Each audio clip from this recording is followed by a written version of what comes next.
Sveiki! Sveiciens visām sievietēm 8. martā. Visu dienu centīgi skatos, ko kurš ir ierakstījis, iepostojis, un redzu arī demonstrācijas Rīgā, Latvijā. Nebija man nodoma neko paust šajā sakarībā. Cietos, jo domāju, ka pietiks jau arī tā. Bet ņemot vērā to, ka šodien lasu īpaši vienu grāmatu par nesaistītu tēmu, būtībā par mārketingu un tam līdzīgām lietām, bet ieraudzīju vienu fantastisku faktu par sievietēm, kā sievietes tika izmantotas 1929. gadā, lai viņu tieksme pēc brīvības tiktu izmantota, tā feministiskā tieksme tiktu izmantot komerciālos nolūkos.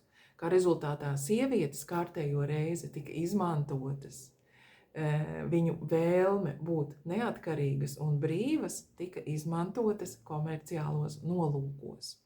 Un konkrēti runa par cigaretēm un par cigarešu popularizēšanu, konkrēti runa par Lucky Strike, un tad arī toreiz pirmā PR firma, kurai tika lūgts palīdzēt šajā jautājumā, izmantoja sieviešu feministu tieksmi būt neatkarīgas un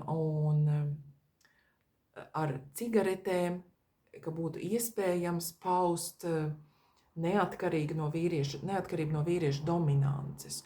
Un tā 1929. gadā 1.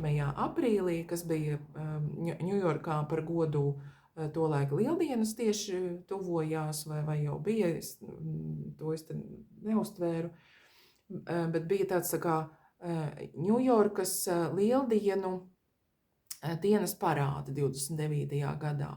Un tad reklāmas aģentūra izgudroja, es lasu no grāmatas, izgudroja tādu triku, ka ieradās ļoti skaistas sievietes, un kurām bija uzdevums uzpīpēt Lucky Strike, tā lai to redz visi mēdīji.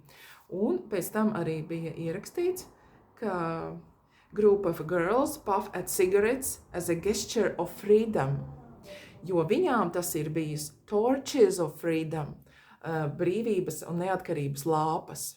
Lāpas. Tātad arī šeit sievietes ir tikušas izmantotas, lai tiktu indētas pašas pēc tam, jo tajā gadā smēķējošo sieviešu īpatsvars palielinājās par 7%.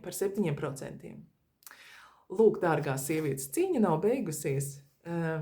Varbūt mums tā liekas, ka nekas jau nenotiek un viss ir kārtībā. Un man jāatzīstās, ka es arī kā cilvēks, kurš ir audzis un līdz 18 gadiem bijis padomju režīmā, man ir kaut kāda iekšēja alerģija uz visādām arotbiedrību un tādām kreisām padarīšanām, bet sieviešu tiesības, tas mums tiešām ļoti, ļoti klibo. Un tiešām ir vērts, es esmu personīgi pārskatījusi savu attieksmi uz šo jautājumu, jo sievietes joprojām nav līdzvērtīgas vīrietim. Joprojām vīrieši sasveicinās savā starpā un spiež roku. Sievietes nekad netiek sveicinātas spiežot roku, ja nu kaut kādos ļoti oficiālos gadījumos, bet arī diez vai. Un večiem ir savs klubiņš. Un sievietes vienmēr ir pieradušas arī stāvēt maliņā un paklusēt, klusē savā ķešiņā.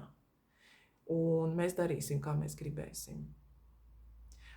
Sieviešu komercializācija visos līmeņos. Gaļa paliek gaļa.